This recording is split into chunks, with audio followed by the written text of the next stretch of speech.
오늘 말씀의 제목을 한번 따라 하시겠습니까? 디모데가 받은 연단. 연단이 뭐예요? 연단은 단련, 당금질. 혹시 전 별로 반지 끼는 걸 별로 안 좋아서 반지의 자세히는 알지 못하지만 14K, 18K, 24K, KKK 앞에 숫자에 따라서 순도가 달라지죠. 25%, 50%, 100% 달라지죠. 뭐에 따라 달라지는 거예요? 그 금을 얼마나 합금을 해서 같이 모아서 정금하고 재단하고 재련하고 단련하고 연단하냐에 따라서 얼마나 순수한 금이 들었느냐, 그거에 따라서 진짜 순수한 금은 정금 같다, 이런 표현을 쓰죠. 믿음의 또 다른 말을 정금과 같다. 정금은 그냥 되지 않죠. 연단과 훈련을 통해서 벗겨지고 불순물이 다 떠서 잘라내고 씻어내고 난 다음에 정금과 같아지는 거거든요. 오늘 디모데는 하루아침에 된 사람이 아니죠. 마치 사울이 바울 되기 위해서 끊임없는 연단을 통해 정금처럼 하나님 앞에 빛나는 사역자가 됐던 것처럼 디모데도 마찬가지예요. 그가 받은 연단이 있었다. 디모데 하면 떠오르는 것은 아들이라고 하는 이름입니다. 한번 따라 하실까요? 아들.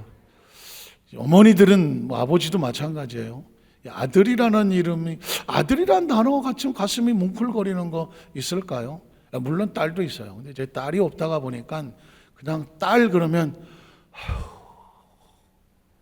난 딸 못 키워. 나는 장난해요. 아까워서 못 키워. 그래서 하나님께서 딸을 안 주셨는지 모르겠는데 난 딸이라는 이름은 입에 올리기도 못해. 아들은 올려. 아들. 사실은 저희 아버님이 해병대 직업 군인이었어요. 그래서 저를 막 군대식으로 키워갖고 전 이미 어렸을 때 군인 의식이 추철했어요. 난 군대 간다, 사관학교 간다, 어깨에 별을 단다. 그래서 오로치 딱 그냥 사관학교밖에 눈에 안 보였어요. 그랬던 사람이니까 내 아들도 내가 훈련을 시키면 너는 완전히, 아니 지금 생각하니까 우리 아버지 해도 너무하지 말이지. 내 동생, 남동생, 여동생 하나 했는데 집합, 애들이 집합을 어떻게 알아? 집합 그러면 쭉 써야 번호 하나 둘 셋. 어려서 완전히 밥 먹을 때도 군대식으로 먹고 그냥 완전히 군대 쫄병으로 키워갖고 그냥 난 내가 군인인 줄 알았다니까는. 어렸을 때 아주 그냥 군대에서 자랐다니까요. 군대 막사에서 군복 입혀서 모든 게 군복이야 다 하는 사람. 그래서 그냥 군인인가 보다 그러고 다녔었어요. 그래서 저는 아들을 낳으면 내 아들도 그렇게 키울 줄 알았어. 너 이제 죽었어. 내가 어렸을 때 우리 아버지가 나를 완전히 그냥 군인으로 키워갖고 너도 이제 내가 안 되더라고. 한번 시도했어요. 유치원에 다닌 놈을 데려다가 말을 하는데, 요게 군기를 바로 잡을 때다. 야, 김지현, 똑바로 앉아. 자식이 머리를 한번 줘박았어요. 그러면 되겠어, 안 되겠어 했더니 아파요. 이게 아닌데. 우리는 어렸을 때 아파도 꼼짝 않고 확실히 하겠습니다. 이랬는데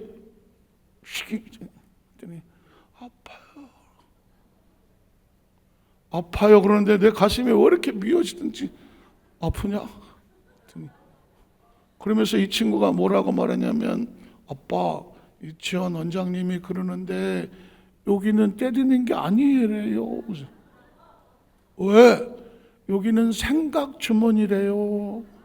그래서 생각 주머니는 떼면 생각이 빠져나간대요. 이야. 그러면서 지원이 생각 주머니 아파요. 아유, 그래 내가 잘못했다. 아이고 우리 지원이가 아프고 지원이 생각 주머니가 아프고.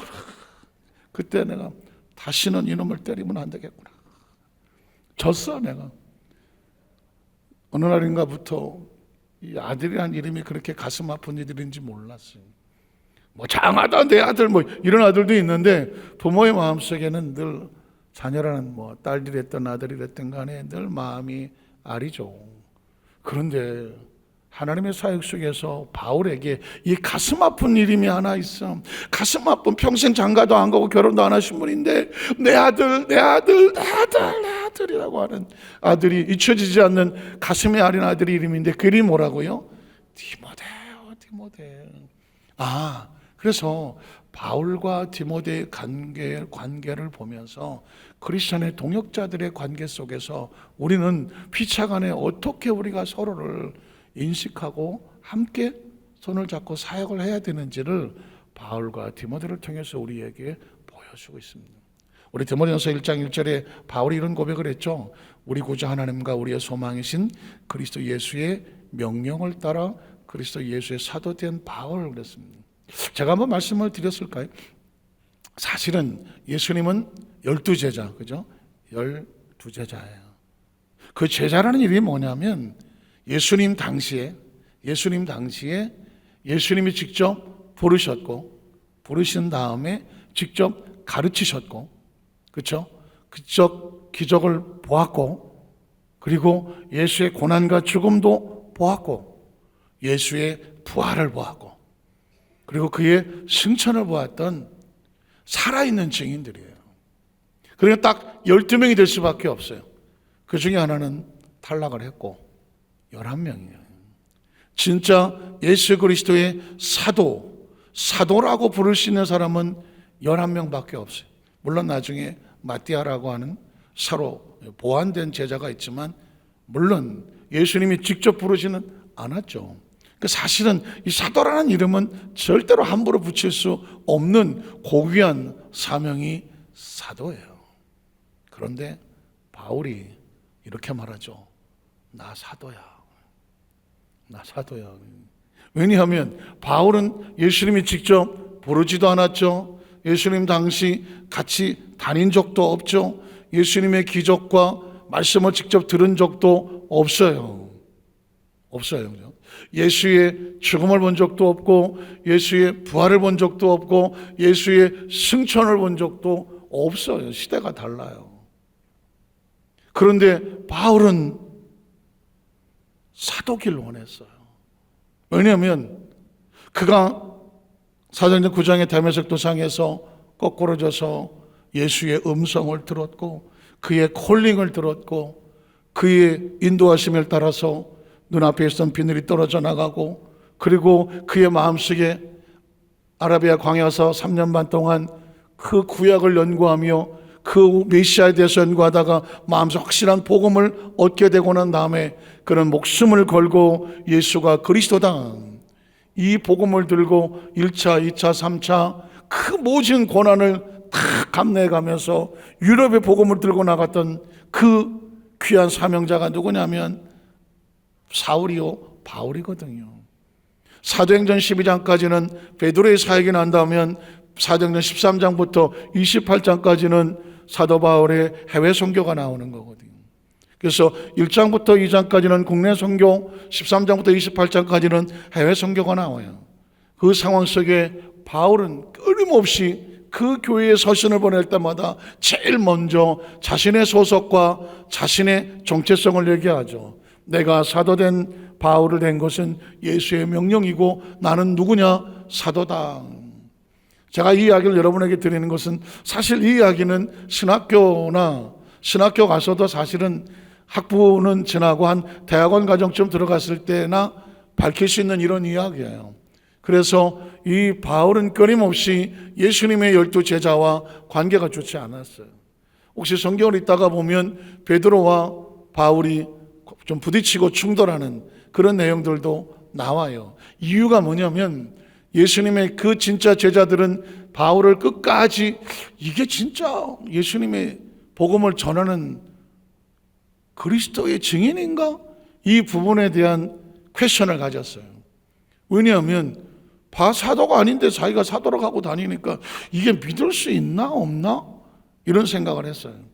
반대로 바울은 목숨을 걸고 자기는 죽자사자 선교를 하는데 이 베드로는 핍박이 있으니까 피하기도 하고 도망을 치는 것 같기도 하고 뭔가 결단과 각오와 결기가 보이지를 않아. 그래서 바울은 말하기를 네가 진짜 예수님의 제자라고 하면, 당신이 그렇다고 하면 결기 있게 목숨을 걸어라. 나 봐라. 난 목숨 걸고 복음을 증거한다. 나중에는 뭐 다 사도된 입장에서 마지막에 다 화해를 하고 예수의 제자로 복음의 사를 감당하지만, 사실은 아주 정통 예수의 제자, 사도에 대한 정확한 사도권을 주장하는 사람은 바울이 사도라고 말하는 것을 인정하고 싶지 않아요. 그럼에도 불구하고 성경 속에 바울이 이토록 사도가 되기를 원하는 고백을 하는 이유는 뭐냐면, 진짜 크리스찬이 되고 싶은 거예요. 진짜 제자가 되고 싶은 거예요. 목숨을 걸고 흔들리지 않는 진짜 제자, 그 마지막 최고에 있는 사도라는 이름을 갖고 싶은 거예요. 예수님을 구주로 믿으시면 아멘 하시기 바랍니다. 예수를 믿는 성도는 처음에는 예수 믿고 구원이라고 하는, 구원을 받고 싶은 그 고백으로 예수를 믿은 성도가 있어요. 처음 예수 믿고 이제 하나님의 거듭나는 거죠. 두 번째, 중간쯤 가면 이제 익숙한 크리스찬들이 있어요. 익숙한 크리스찬들이 있는데 예수를 믿으니까 영혼도 잘 되고 범사도 잘 되고 강건하고 예수 믿고 복을 받는, 이 복을 누리는 단계의 크리스찬이 있어요. 그런데 여기서 머무르면 진짜 크리스찬, 마치 사도가 되기 위해서 바울이 목숨을 걸면서 그 사명을 위해서 자신의 지나왔던 그 화려한 로마의 심판권도 나에게는 배설물로 여겨지고, 가말리엘 문화라고 하는 아주 화려한 경력과 화력과 학력조차도 다 빼앗겨버리고, 스스로 자기를 높이고 살아갈 수 있는 모든 것들을 던져버리고 그가 목숨을 걸었던 사도의 직분, 난 하나님 나라에 목숨을 건 증인이다. 이거 외에 다른 것들은 다 초계같이 버렸고, 내가 그리스도 안에서의 사명을 지고 난 다음에 지나간 모든 것들은 다 배설물로 여겼다. 이런 고백을 하는 결기와 각오거든. 이제 이유는, 내가 좀 가난하면 어때? 내가 좀 무시당하면 어때? 사람들이 안 알아주면 어때? 나는 철저하게 예수 그리스도 안에서 예수 사람은 십자가에 못 박아 죽었어. 난 자존심이 없어. 예수 안에 죽은 사람이 무슨 자존심이 있어? 무슨 체면이 있냐고. 무슨 알량한 남이 안 알아준다고 그래서 서운하고 섭섭하냐고. 야, 내가 어딨어? 내가 죽었는데. 아니, 저 사람 내 취향이 어딨어? 죽은 사람의 취향이 어딨어? 내 성격이 어딨냐고. 내 성격이 없죠. 오로지 철저하게 내가 살아 존재하는 것은 나로 인하여 예수 그리스도가 어떻게 하면 하나님의 나라가 확장이 될까? 하나님의 교회가 세워질까? 어떻게 하면 하나님의 공동체가 확장될까? 어떻게 하면 나로 인하여 하나님이 자랑스러워할까? 교회의 힘이 되어질까? 내가 교회 안에 벽돌 한 장을 올려놓는 그런 심정으로, 내가 돈을 목적, 내가 어떤 사회에 나가서 어떤 달란트를 받는 목적, 사람들이 알아주는 목적이 있다면 교회 안에 한 구탱이에 내가 벽돌을 한 장 올려놓겠다고 하는 주여, 나를 사용하여 주시옵소서. 내가 상수해야 될 목적, 내가 장수해야 될 목적이 뭐예요? 살아 숨쉬는 동안 하나님의 교회에 벽돌이라도 한 장 더 얹어놓겠습니다. 나로 인하여 하나님 나라 속에서 어떤 기쁨과 소망이라도, 나로 인하여 이 교회의 기쁨이 된다면, 소망이 된다면 나로 살게 하시옵소서. 그러니까 하나님에 대한 이 결기가 있는 거예요. 난 절대로 더 이상 내가 다 해봤는데 하나님과 나의 관계 속에서 이 순수한 믿음만큼 중요한 게 없더라. 하나님과 나 사이의 순수한 만큼 중요한 게 없더라. 내가 진짜 크리스찬이라고 하는 이거 인정받는 것만큼 중요한 게 없더라. 그거에서 방해가 되는 것들은 내가 다 십자가에 못 박듯이 타협하지 않겠다. 과거에 안 넘어가 본 사람이 있어요. 7번도 넘어가 8번도 다 하고 타협도 하고 거짓말도 해보고 뭐 사기는 안 쳐봤겠지만 적당히 그냥 넘어간 적도 있고, 세상에 섞여본 적도 있고, 뭐 적당히 간 적 왜 없었겠어. 그럼에도 불구하고 어느 날부터인가 그게 싫은 거 아니겠어요? 내가 이렇게 살아야 되나? 섞여 살아야 되나? 내가 적당히 살아야 되나? 내가 이제 이렇게 예수를 믿는다고 하는, 정말 그 사람 진짜 크리스찬이라고 하나님 보시기에 걔는 진짜야. 그 인정을 받고 싶어할 그런 영적인 결단, 각오, 이런 거 있어야 되지 않아요? 이런 거 있어야 되지 않느냐고요. 그냥 그 세상에 수많은 전 세계 권사라는 직분, 집사, 장로, 크리스천 얼마나 많겠어. 그 중에 완화보됨, 그 중에 하나? 그러고 싶지 않잖아요. 그 사람은 다르다. 그 사람은 다르다. 한번 따라해. 그 사람은 달라. 그 사람은 달라. 그 사람은 달라. 여러분, 그런 영적인 자존감과 그런 자존심이, 그런 의미에서의 자존심이 있어야, 다른 건 모르겠지만 이거 하나만큼은 내가 하나님과 나 사이에 진실이다. 이건 진짜다. 그래서 여러분, 영적으로 강한 강자가 되셔야 돼요. 영적으로 강한 강자가 되셔야 돼요. 이 세상의 어떤 것들도 저와 여러분에게 하나님과 나와 사이의 거리를 어떤 다른 걸로 측정할 수 없어요. 어떤 직분을 가지면 하나님과 가까워지지 않아요. 그 직분은 가까워지게 하는 과정일 뿐이에요. 진짜 가까운지, 누가 가까운지는 하나님과 그 사람밖에 몰라요. 제가 대학원에 3학년쯤 됐을까, 2학년쯤 됐을까, 우리 1년 선배가 하나 있었는데, 그냥 나도 모르게 부르는 호칭이죠. 아, 선배님. 그랬더니 정색을 하고 저를 쳐다보더라고요. 누가 선배입니까? 저보다 선배니까 선배님이죠. 하나님의 나라 속에는 학년으로 선배를 따지지 않는다. 영적으로 강한 자가 진짜 선배입니다. 영적으로 강하십시오. 영적으로 강하십시오. 마찬가지예요. 여기도 수목한 사람께서 누가 하나님의 진짜인가? 영적으로 강한 사람입니다. 혹시라도 이리 넘어지고 저리 넘어지고 저런 것도 그럴 필요 없어요. 그분은 그분의 길을 가는 거예요. 그렇다고 해서 집사도 저 정도인데 그분은 그 길을 가는 거예요. 나는 내 길을 가라. 한번 나는 내 길을 갑니다. 나는 내 길을 갑니다. 내 길을 가는 사람이 시험에 들 일이 있어요. 목사님, 그 권사님이 그렇게 가라고 하세요. 그게 무슨 상관이 있어? 나는 내 길을 가라고. 나는 내 길을 가라고. 적어도 내가 예수 믿고 이만큼 달려왔는데, 이건 내가 예수 어떻게 믿은 거지? 나 지금 잘 믿고 있나? 내가 신앙생활 잘하고 있나? 적당히 남들도 저 정도밖에 안 하니까 나도 저 정도면 됐겠지 하지 말라고요. 하나님과 나하고 1대1로 쓰라고요. 너 처음 집사 받았을 때, 너 처음 권사 받았을 때, 처음 안수임사, 장로, 목사 되고 전사 되고 그 재직을 받고 그 결단하고 섰을 때, 가운을 입든지 임명장을 받든지 손을 들고 선서를 했을 때, 그때 그 마음을 잃어버리지 말아라는, 그거 잊어버리지 말아라고. 우리는 세상에서 어느 단체에 가입하려고 선서한 거 아니라고요. 하나님과 나 사이에서 했어요.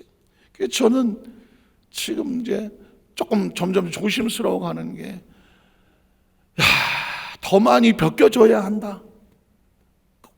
포장된 것, 과거에 의식했던 것, 사람과의 관계, 그리고 어떤 뭔가 누가 더 나를 알아주고, 이게 좀 다 필요 없더라고. 하나님과 나 사이에서 너 진짜지? 너 진짜지?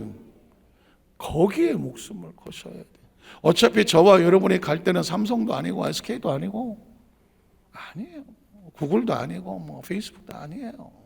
하나님의 나라예요. 거기 들어갈 자격을 갖춰야 되는 거거든요. 그래서 바울이 그런 거예요. 나는 예수 그리스도의 소망으로. 그리고 그 사역을 하면서 이제 바울도 사람이니까 나이가 먹어가고, 그 시대 사람들은 우리보다 평균 연령이 적으니까 벌써 한 40, 50 넘어가면 이제 끝날 때가 됐다고 생각하지 않겠어요? 나의 달려갈 길을 다, 그리고 수도 없이 얻어 터져갖고 여기저기 안 아픈 데도 없고, 자신의 사역에 달려갈 길을 다 달려갔어. 그런데 크리스천들에게는요, 사명이 하나 있어요. 나 혼자 잘 먹고 열심히 예수 믿다가 땡이 아니라고요. 나에게는 반드시 오른손 왼손에 하나라도 뭘 남겨놓아야 돼. 영적인 자식들을 남겨놓아야 된다고요. 우리 대한민국이요, 2050년대에 남아있을지 모르겠다고 불가하는 이유가 뭐냐? 아주 급속들이 사라지고 있거든요. OECD라고 하는 세계 부강의 나라에 뭐 11개, 12개 나라 중에서 평균 그 출산율이 1.15예요. 1.15. 한 사람이 한 명 반을 낳아. 그러면 가만 놔두면 숫자가 늘어나겠어요? 안 늘어나겠어요? 한 명만 놔도 유지가 되는데 1.5를 낳으면 조금씩은 늘어나. 대한민국 얼마인지 아세요? 0.75야. 0.75. 한 명이 한 명도 안 낳아. 두 명이 결혼했는데 한 명도 안 난다니까. 그러면 가만히 있으면, 아니 두 명 결혼해서 하나 낳을 수 있지만 결혼을 안 해. 아예 결혼을 안 하. 그냥 나 혼자 있다 한 명이 있다가 그냥 가. 그러니까 가만히 있으면 대한민국 숫자는 5천만 하다가 4,500만, 뭐 4천만 하다가 3천만? 이거 어디서 많이 들어본 것 같은데 3천만? 뭐 1960년대 2천만, 1,000만 하다가 줄기 시작하면요 급속도로 줄어요. 애가 없어. 여러분 보십시오. 나야 애가 어떤 나라든 존재가 되는 거잖아요. 이 땅덩어리 이만큼 갖다 놨는데 대한민국 인구가 절반만 줄어봐요. 뭐 할 수가 없어요. 다 텅텅 비는 거예요. 이미 아시겠지만 무슨 벚꽃 따라서 벚꽃 피는 뭐 따라서 지방의 대학이나 소멸이 된다고 하잖아요. 저 남쪽에서부터 막 벚꽃이 질러 오나오는데 그 순서대로 지역 수도권을 빼놓고는 다 막 여기저기 텅텅텅 아파트 미부장해가며 정신 못 차리잖아요. 여러분 하나님의 나라가 그래요. 저와 여러분은 예수 믿고 나 혼자 주여 나 혼자 예수 믿고 자기가 아니에요. 적어도 나를 통해서 좌우에 2명 이상은 예수 믿게 해놓고 제자 삼아놓고 그리고 내가 천국을 가도 2명은 남아있잖아요. 이게 굉장히 중요한 사명이. 저와 여러분의 존재 목적이 뭐예요? 내 증인이 되게 하리라거든요. 그래서 이 바울에게 가슴속에 처절하게 자기 동역자 중에 하나 이름을 붓고 있는 것이 아들 된 디모데에게 편지를 한다고 말했습니다. 자, 그러면 바울이 디모데를 선택했다라고 말합니다. 빌립보서상 19절에 보면 내가 디모데를 속히 너에게 보내기를 주 안에서 바라면, 사실은 바울의 주위에 왜 사람들이 많이 없었겠어요? 다른 성경에도 많이 나오지만 목숨 걸고 바울의 헌신한 동역자들이 많아요. 순두개, 베베 많이 있잖아요. 이 사람들 목숨 걸고 도. 그러니까 하나님의 나라는 결코 혼자 하지 않아요. 저도 가만히 제가 여태까지 이만큼 돌려보면 여기까지 오면서 얼마나 제가 부족하고 모자란 게 많았겠어요. 조 목사님이 뒤에서 기도해 주신 건 당연한 거고, 수없이 많은 성도들을 만났을 때에 그 많은 성도들이 다 저를 위해서 기도해 줬겠어. 영적인 세계는 냉철합니다. 기도해 주는 사람이 있는가 하면 발목 걸고 무너지는 사람도 많아요. 그럼에도 불구하고 끊임없이 기도의 동역자들이 있었기 때문에 여기까지 와 있지 않겠습니까? 여러분들이 처절한 기도를 해 주셔서 여기까지 와 있는 거라고요. 혼자는 절대로 이루어지지를 않아요. 바울도 마찬가지예요. 그 과정 속에서 저 빌립보 교회에 그 교회의 성도들을 대신해서, 사실은 빌립보 햇빌 골빌에서 이건 감옥에서 쓴 거거든요. 옥중서신이에요. 때로 바울을 대신해서 그 교회에 방문을 하고 서신을 전하고 대신 그 형편과 처지를 알아고 하는 아주 중요한 동역자가 있는데, 필요한데 바울은 누구를 선택하냐면 디모데를 선택을 해요. 뒤집어 말하면 천하의 바울에게 선택될 수 있다는 건 놀라운 일 아니세요? 선택될 수 있다는 거. 디모데는 사실은 그 주위에 어리고 연약한 청년에 불과했을지 모르지만 어느 날 바울의 눈에 디모데를 보면서, 하나님, 내가 이 청년을 내 영적 아들로 삼아서 나의 사역의 동역자로 세우고 그리고 나의 일을 함께 맡기겠습니다. 그렇게 선택되는 거예요. 이 선택이라는 것만큼은 얼마나 눈물 나는지 몰라요. 전 여의도 한사교회 성도들이 하나님의 눈에 들어서 하나님의 눈에 들어서 이걸 누구한테 맡겼으면 좋을까 할 때 하나님의 눈에 들어서 네가 일을 좀 맡아줘라. 하나님의 눈에 들기를 주의 이름으로 축복합니다. 제가 아까 말씀드렸잖아요. 아브라함, 이삭, 야곱의 12아들 가운데에 하나님 보니까 12아들 가운데 루벤도 있고 시몬, 레위도 있고 유다 지파도 있는데 하나님은 요셉에게 야, 네가 애굽에 힘들 거야. 팔려갈 거야. 남의 집살이 할 거야. 억울하게 성폭행에 눌려서 감옥에 들어갈 거야. 하나님은 알고 계시니까. 근데 17살짜리를 그렇게 보내면서 하나님 마음이 어떨 것 같아요? 그런데 요셉아, 네가 애굽에 가서 총리가 돼서 나중에 이제 이스라엘 민족을 75년 내려갈 거지만 거기서 300만을 만들어야 되거든. 네가 그 일 좀 해줄래? 요셉이 한 게 아니잖아요. 하나님이 요셉을 보내셨잖아. 그러니까 요셉은 하나님의 사역자잖아요. 동역자라고 말하는 거예요.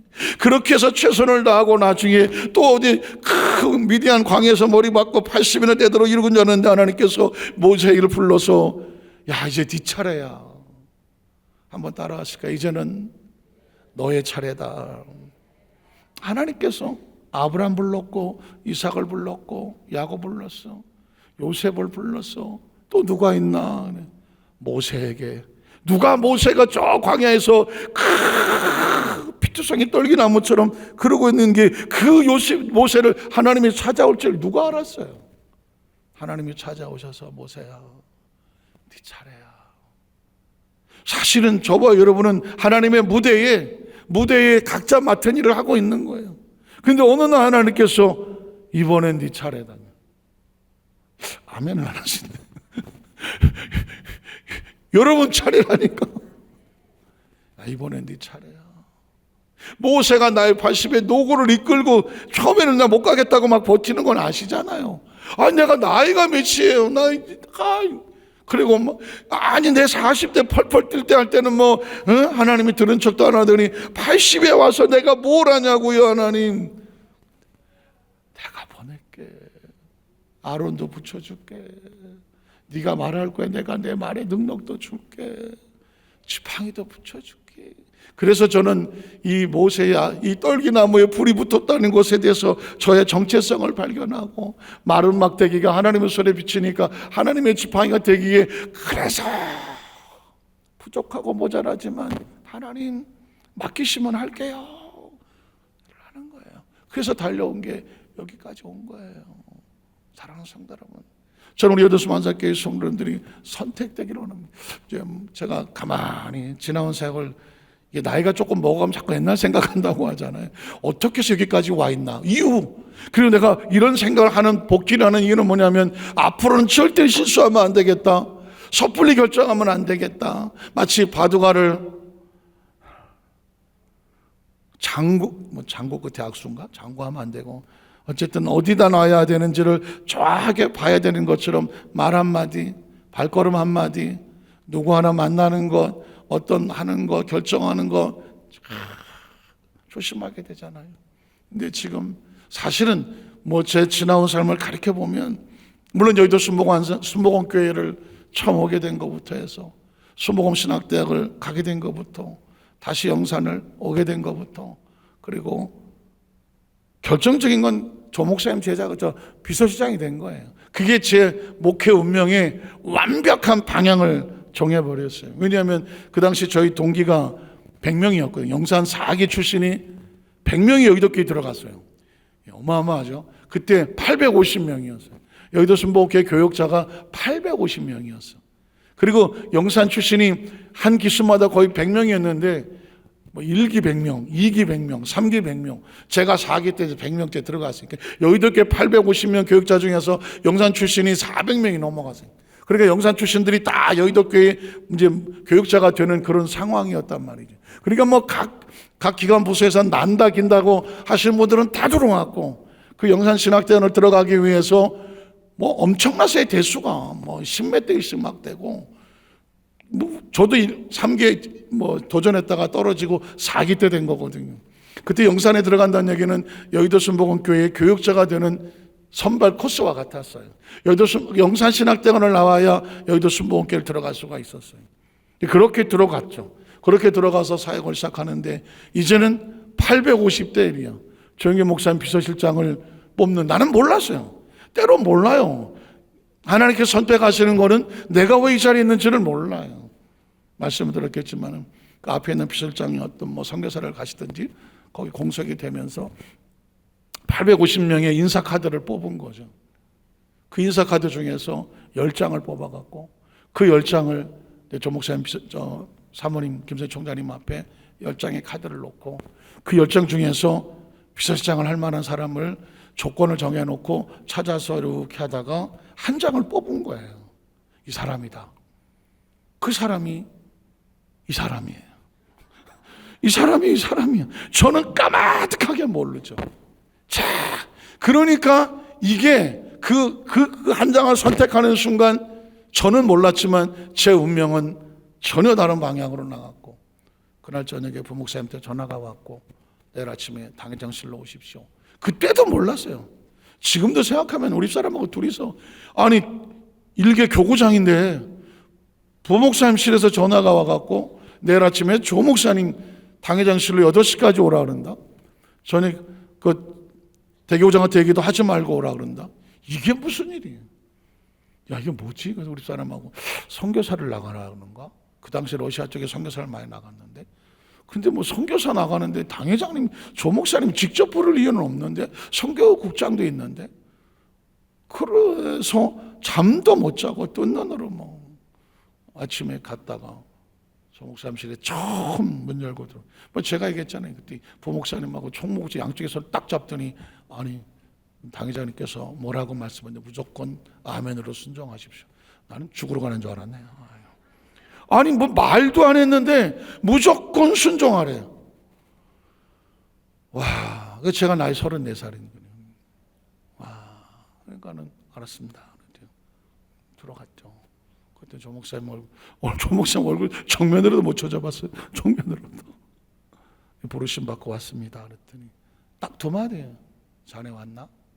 자네 오늘부터 여기서 근무해. 그게 제 운명을 바꾼 겁니다. 그리고 나서부터 지금 생각하면 교구장, 전 대교구장을 거치지 않았어요. 대교구장을 거치지 않고 지성전 담임 목사 이런 것도 거치지 않고 바로 그냥 비서실장 올라갔는데, 그 비서실장은 그냥 국장급이었어요. 지성전 담임 목사님들하고 같은 급이에요. 그냥 바로 올라가 버린 거죠. 그래서 이제 거기서 있는데, 지금 돌이켜 보면 그래서 그 이후에 그게 발판이 돼서 원당을 갔다가 다시 미국에 갔다가 선교사를 마치고 한국에 돌아오게 됐는데, 그때 제 동기들이 100명이었는데 100명 중에서 여의도 교회 지성전 또 독립교회 담임 목사를 하고 있는 사람은 저 혼자밖에 없었어요. 나중에 이제 강릉에 있는 이명근 목사님이 선교사 들어와서 이제 좀 강릉에 가 있죠. 그것도 신기하지 않아요? 100명 중에서. 지금 가만히 생각해서 저는 알아요. 하나님께서 어떤 한 사역자를 만들어 선택하실 때는 하나님의 계획 속에서 그가 불러주셔야 돼요. 그가 너 이번엔 네 차례야 라고 불러주셔야 돼요. 저는 바울과 디모데를 보면서 하나님께서 디모데를 바울이 선택해서 네가 가라, 빌립보 교회를 가라, 가서 그 교회의 사정을 다 알아갖고 나한테 가져와서 알려줘라. 그래야 내가 뭐를 얻는다? 위로함을 받더라. 저는 알아요. 하나님께서, 아니 어떤 사람이 누군가를 보낼 때에 아무나 보내지 않는다는 것, 아무나 세우지 않는다는 것, 진짜 믿을 만하고 신뢰할 만하고 변질되지 아니하고 자기 중심적이 아니고 끝까지 온순하고 충성할 그 사람을 찾는 거예요. 그런 사람을 찾아서 맡기는 거예요. 하나님의 일이니까. 사랑하는 성도들, 말씀을 정리합니다. 어떤 면에서 보면 지금 전 정치 얘기를 잘 하고 싶지는 않은 상황인데, 나라가 워낙 걱정이 되니까 얼마 남지 않은 대선을 앞두고 이제 거의 대통령 후보들이 각 당에서 이제 결정이 돼서 선거 운동을 하기 시작하더라고요. 한 가지만, 우리는 크리스찬들 입장에서 한 가지만 생각했으면 좋을 것 같아요. 자, 누가 대통령이 되든지 이 대통령이 세워져서 이 나라를 하나님이 원하시는 방향으로 끌고 갈 수 있는 그런 리더자가 세워져야 돼요. 우리는 정당의 대통령, 무슨 정치 해갖고 우리나라가 정치로 여기까지 온 나라가 아니에요. 제가 이제 조금 준비해서 우리가 나라와 민족을 위한 기도 제목을 가질 때에 우리의 선배들이 이 대한민국이 어떻게 독립을 했고 그 일제 치하에서 그 옥중에서 그들이 어떤 노래를 불렀는지 내일 일은 난 몰라요. 일제의 고통을 받아가면서 우리의 믿음의 선배들이 어떻게 처절하게 찬양을 했는지. 지난주에 어버이 은혜, 어머님 은혜 했지만 실제로 알아보면 그 어머님의 은혜의 배후에 그런 은혜를, 어머니를 주신 주님의 은혜라고 하는 우리의 믿음의 선배들이요, 처절한 신앙의 고백이 있었어요. 그리고 결기가 있었어요. 그 하나님 중심으로 살겠다는 결기가 있어서 여기까지 와 있는 거예요. 그런데 지금 대한민국은 너무나 잘 먹고 잘 살다가 보니까 이것도 좋고 동성애도 좋고 이슬람도 좋고 뭐도 좋고 그냥 이 엉망진창이 돼버려서 중심에 있는 하나님을 믿던 결기가 없어졌어. 이 나라 민족은 기도와 그리고 눈물로 그리고 수없이 많은 어머님들의 기도 그리고 믿음의 선배들의 기도로 인해서 여기까지 온 거예요. 그래서 우리 크리스찬들은 정치가 아닌 이 나라 민족의 다음 세대에 정말 순수하게 복음적으로 끌어갈 수 있도록 지금은 완벽하지 않겠지만 어떤 대통령이 되더라도 그 대통령에게 하나님이 그냥 성령을 부어주든지 해갖고 그런 나라로 끌고 가는, 그런 나라가 되게 해달라고 하는 처절한 구국의 기도가 필요합니다. 왜냐하면 어차피 대통령도 하나님께서 한 기간 동안 이 나라를 끌고 가라고 맡기는 어떤 사명을 받아야 되기 때문에 그 사명자를 위한 저와 여러분의 기도가 어떻게 하겠지 그 기도 꼭 기억하시고 하나님의 마음에 맞는 이 대한민국이 되도록 여러분 눈물로 중보해 기도해 주시길 주 이름으로 축복합니다. 기도하겠습니다. 전능하신 하나님 아버지,